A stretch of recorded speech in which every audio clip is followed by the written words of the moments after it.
The Galactic Council's Supreme Commander Vexthor stood frozen before the holographic display, his four hearts beating erratically as the sensor readings defied everything he thought he knew about warfare. The void of space was filling with ships, human ships appearing in perfect formation through thousands of quantum tunnels that stretched across the entire Andromeda arm. "Impossible," he whispered, mandibles clicking rapidly. Their colony world housed barely 1,000,000 humans. "How could they, sir?" His subordinate interrupted, panic evident in his bioluminescent patterns. "We're detecting more quantum signatures. They're still coming." The initial strike against the human colony of New Eden had seemed logical at the time. The humans were newcomers to the galactic stage, with only a handful of colony worlds. Their technology appeared primitive, their ships few. When they refused to bow to council authority, making the colony an example had been the obvious choice. Now, watching the endless stream of warships emerge from quantum space, Vexthor realized they had made a catastrophic mistake. The first wave alone numbered 100,000 vessels, each one larger and more heavily armed than anything in the Council's fleet. The second wave brought another 200,000. By the time the sixth wave materialized, Vexthor's sensors had counted 600,000 warships, and they were still coming. His communication officer's exoskeleton had turned pale. "Sir, we're receiving a transmission. It's being broadcast on all frequencies in all known languages." The holographic display shifted, revealing a human female in what appeared to be a simple gray uniform. Her lack of ornamentation was striking compared to the elaborate military displays of Council species. She didn't need them. The armada behind her spoke volumes.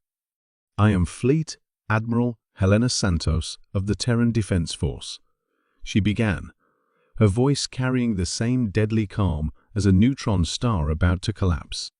"3 days ago, your forces attacked and destroyed our colony on New Eden. You killed 1,200,000 civilians, including 300,000 children." She paused, letting the numbers hang in the void like abandoned satellites.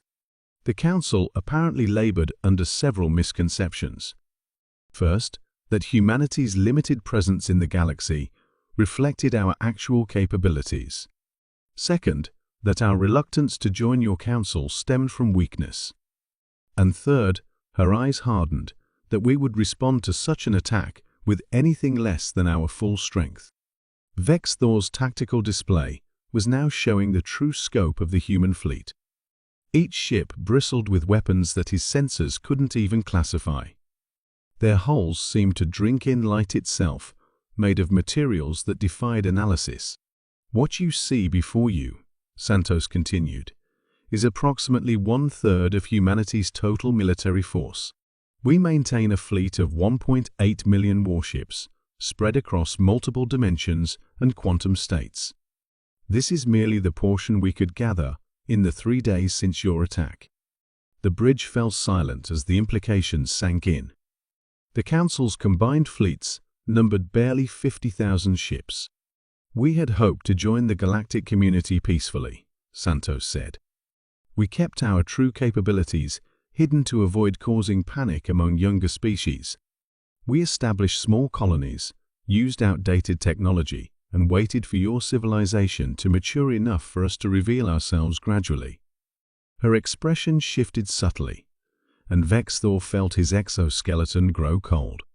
"That option is no longer on the table." Suddenly, every human ship's weapons systems activated simultaneously. The energy readings made Vexthor's scientific officer faint. "You have 1 hour to surrender every individual involved in the planning and execution of the New Eden attack. You will also immediately withdraw all Council forces from what you call the Orion Spur. It is now a protected human space. Finally, you will provide full reparations for New Eden to be used in its reconstruction." She leaned forward slightly. "To demonstrate that we're not unreasonable, we are not demanding the dissolution of the Galactic Council. Nor are we planning to occupy your worlds. This is not an extinction-level event, Commander Vexthor. At least, it doesn't have to be. The transmission cut off, leaving the Council fleet facing an armada that could probably rearrange the galaxy if it wished. Vexthor's first officer finally found his voice.